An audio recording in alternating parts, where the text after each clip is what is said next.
крышасын алып тастадым. Оңай алынады екен. Мынандай шетінде мынандай болттармен төбесіне көрініп тұр. Үсті айналып кетіп жатса, мына астынан ұстап тұрып, жанынан қол кіреді.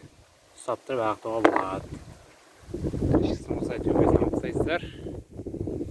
Артында мына жерде моторчик тұрады, 4 болтпен. Мына моторчик.